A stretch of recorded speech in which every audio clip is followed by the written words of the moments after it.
Afternoon all. Well, the UK has gone into complete lockdown as human malware has caused all sorts of more chaos and stuff like that, so we won't talk about that at all. Let's get on with some news that's more interesting at least. First up, Apple. Seems that Apple released a new iPad and a new iMac, or MacBook Air actually, MacBook Air. But quietly at the same time put its prices up on stuff. So if you want a custom built Apple device at the moment, whether that be a MacBook Pro, MacBook Air, a Mac Pro, iMac, Mac Mini, whatever, if you custom spec it, then all of the prices have gone up slightly, so keep an eye on them.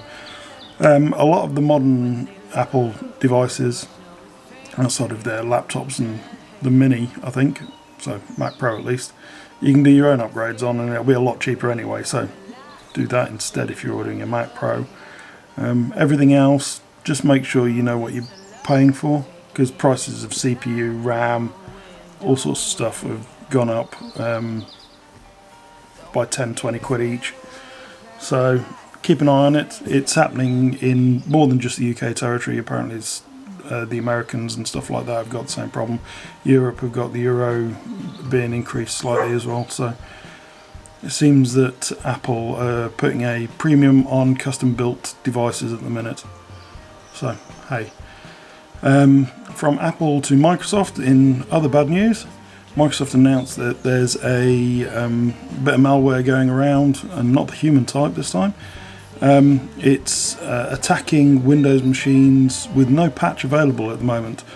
It attacks machines using fonts.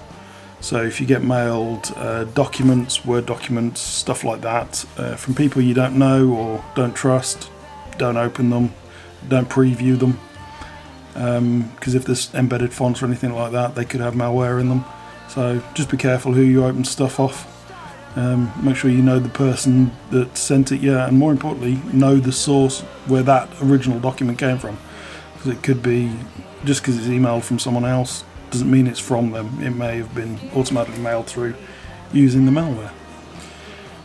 Microsoft have also announced, in good news, that they're putting more resources into the Xbox platform, trying to keep it online. They've seen a massive uptick in usage on the platform.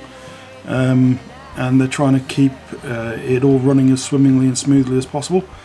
They've also announced that they're giving away all of the Minecraft education stuff for free. Doesn't matter what platform you play Minecraft on.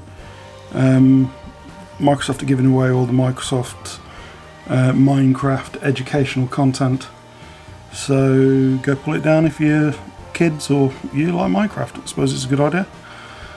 Nintendo have come under fire for the way that they're doing the Animal Crossing islands.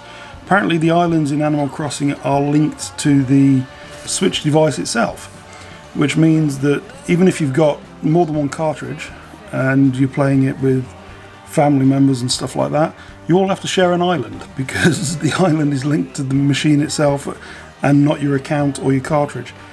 It seems a bit of a strange thing for Nintendo to do. I'm not quite sure why they've done it, but I suppose they must have a reason. It wouldn't be that it forces people to buy another Switch if they want a different island to play with their friends. Who knows? But they're getting massively battered on Metacritics for reviews and stuff like that. So it's...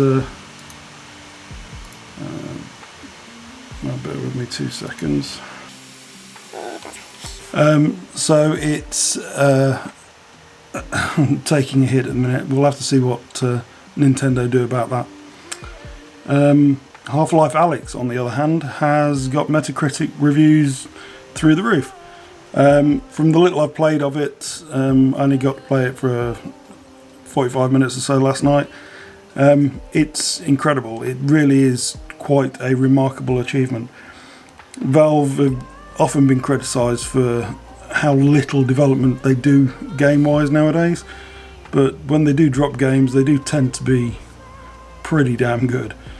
and especially Half-Life games. There's yet to be a bad Half-Life game, so that's quite a good record if you think about it, and Alyx certainly keeps with that same kind of feel. Obviously the sales numbers for the title aren't going to be great because it's limited to a very limited audience of people with PCs that have VR equipment that can plug into the PCs.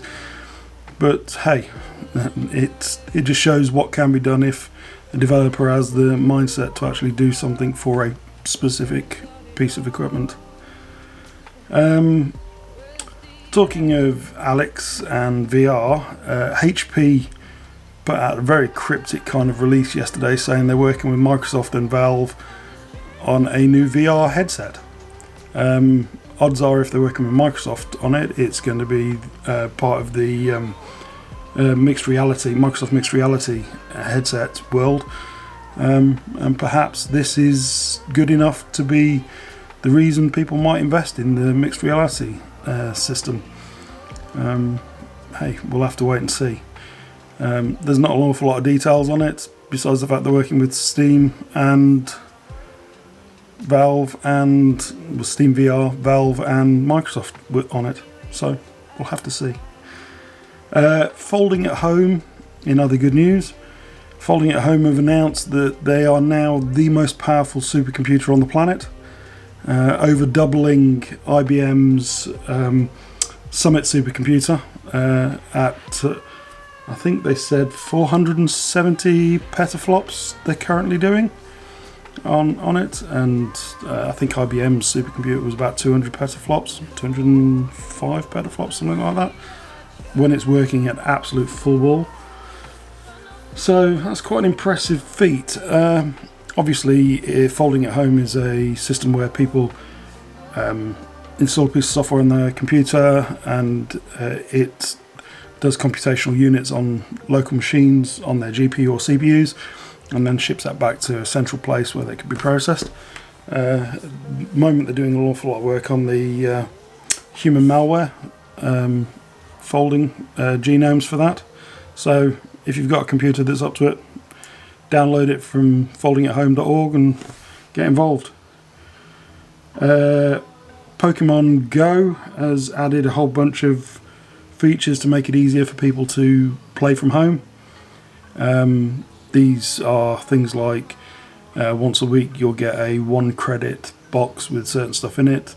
Last week it was a whole bunch of not incubators, incenses. This week it's 100 Pokeballs. Next week we don't know what it is, but there's a whole bunch of things that they're doing to try and increase the ability for people to play from home.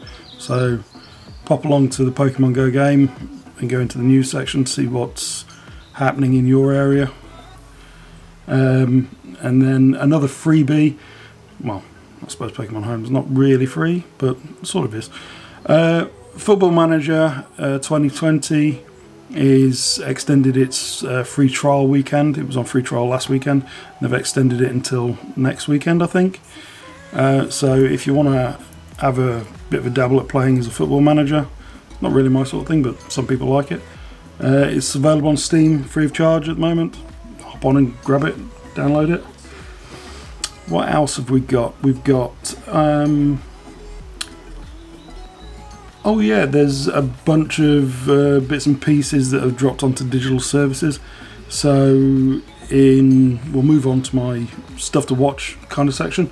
One of the things to watch is Amazon in the UK, Sky in the UK, and a couple of other services in the UK, and whoever does it in your part of the world.